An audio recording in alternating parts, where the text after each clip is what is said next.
વિદ્યાર્થી મિત્રો, સ્વાગત છે તમારું એજ્યુકેશન હબમાં। વિદ્યાર્થી મિત્રો, આપણે ધોરણ 6 નું સોલ્યુશન કરી રહ્યા છીએ, વિષય ગુજરાતી પલાસ। એમાં આપણે પ્રશ્ન 1 થી 6 છે, આપણે આગળના બે ભાગમાં જોઈ લીધા। હવે આપણે પ્રશ્ન 7 થી 11 છે આ ભાગમાં જોશું। તો એમાં પ્રશ્ન નંબર 7 છે, તો શું થાય વિચારો અને લખો। એમાં પહેલું છે, જો નદી આપણને પાણી આપવાની ના કહી દે તો જવાબ આવશે, નદીને માતા કહે છે। માતા જેમ એના સંતાનોનું અને કુટુંબનું જતન પોષણ કરે છે, એમ નદી પણ માનવ જાત માટે જતન પોષણનું કામ કરતી આવી છે। નદી અને એના પાણીના લીધે નગરો અને કૃષિ સંસ્કૃતિનો વિકાસ થતો રહ્યો છે। જો નદી આપણને પાણી આપવાની ના કહી દે તો એ સઘળો વિકાસ અટકી જાય। તો વિદ્યાર્થી મિત્રો, હવે બીજું છે, જો વૃક્ષો જ ન હોય તો એનો જવાબ છે, વૃક્ષોનો જીવ માત્ર ઉપર, માનવજાત ઉપર, આપણા ઉપર ઘણો મોટો ઉપકાર છે। આપણા જીવન સાથે, અસ્તિત્વ સાથે ગાઢ રીતે સંકળાયેલા છે।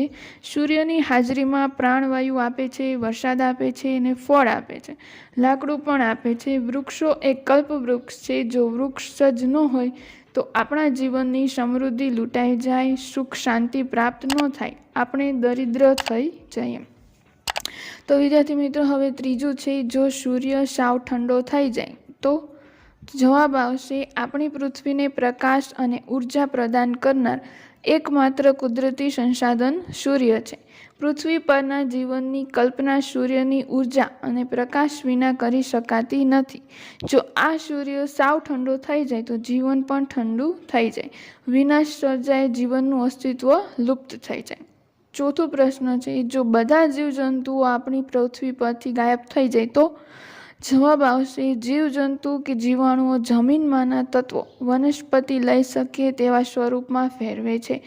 જમીન અન્નપૂર્ણા છે, પરંતુ જે છે તે ખોરાક પકવેલ સ્થિતિમાં નથી, તેને પકવવાનું કામ જીવજંતુઓ કરે છે। નાઇટ્રોજન, ફોસ્ફરસ, પોટાશ, લોહ તત્વ, ગંધક, તાંબુ, જસત આ પોષક તત્વોને અળસિયા જમીનની સપાટી પર લાવે છે। જો એ ગાયબ થઈ જાય તો ખેતીની ઉપકારકતા ઓછી થઈ જાય, ઉપરાંત આહાર કરી નાશ પામે અને કુદરતી સંતુલન ખોરવાઈ જાય। વિદ્યાર્થી મિત્રો, હવે આપણે જોઈએ પ્રશ્ન નંબર 8, કૌંસમાંથી સાચો વિકલ્પ પસંદ કરી ખાલી જગ્યા પૂરો। આપણે અહીં કૌંસમાં અમુક બે શબ્દ આપેલા છે, એમાંથી જે સાચો શબ્દ આવતો હોય આપણે પસંદ કરી અને ખાલી જગ્યામાં લખવાનું છે। એમાં પેલું છે નુકસાન, એમાં એક સસલાનો છે અને એક મીંડાવાળો છે, તો આપણે છે એ સસલાવાળો હશે એટલે નુકસાન। બીજું છે સમસ્યા, તો સમસ્યામાં પણ એમ જ છે, સસલાનો છે અને એક મીંડાવાળો છે, તો આપણે છે એ સસલાનો લેવાનો છે, સમસ્યા। ત્રીજું છે સીમણ, તેમાં પણ એમ જ છે, સસલાનો છે અને શરણાઈનો છે, તો આપણે છે એ સસલાનો લેવાનો છે। ચોથું છે શિકાર, શિકારમાં વિદ્યાર્થી મિત્રો શરણાઈનો સ આવશે। પાંચમું છે સરોવર, તો સરોવરમાં છે એ પણ એમાં સસલાનો સ આવશે। છઠ્ઠું છે શાબાશી, તો શાબાશીમાં છે એ શરણાઈનો સ આવશે। સાતમું છે રિસેસ, તો રિસેસ છે એમાં સસલાનો આવશે। આઠમું છે એમાં વિશેષ, તો વિશેષમાં શરણાઈનો આવશે। વિદ્યાર્થી મિત્રો, હવે આપણે જોઈએ પ્રશ્ન નંબર 9, ઉદાહરણ મુજબ શબ્દ રચના કરો। ઉદાહરણ આપ્યું છે તારે તે, તો તારે તે કોને કહેવાય, તો તારણહાર। એમાં પેલું છે સર્જન કરે તે, તો સર્જન કરે તેને શું કહેવાય, સર્જનહાર। બીજું છે પાળે તે, તો પાળે એને શું કહેવાય, પાલનહાર। ચોથું છે રક્ષણ કરે તે, તેને શું કહેવાય, રક્ષણહાર। ચોથું છે દેખાડે તે, એને કહેવાય દેખણહાર। અને પાંચમું છે ખેડે તે, તો ખેડણહાર। વિદ્યાર્થી મિત્રો, હવે છે 10મો પ્રશ્ન, નજીકનો અર્થ શોધી રાઈટની નિશાની કરો। હવે આપણે અહીં પ્રશ્ન આપ્યો છે અને એની નીચે 3 ઓપ્શન આપ્યા છે, એમાંથી જે સાચો હોય તેની સામે આપણે રાઈટની નિશાની કરવાની છે।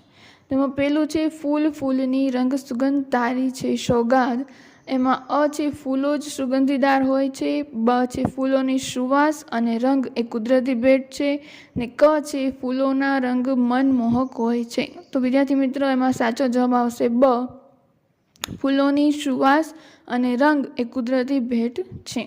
હવે એમાં બીજું છે તું તારણહારનો તાણહારો ઝરણાનો તું નાદ, એમાં અ છે તરણાનું અને ઝરણાને હલકું બનાવનાર તું જ છે. બ છે તણખલામાં અવાજ આપનાર ઈશ્વર તું જ છે. અને ક છે તણખલાને તારનાર અને ઝરણાના અવાજમાં ઈશ્વરનું તું જ છે.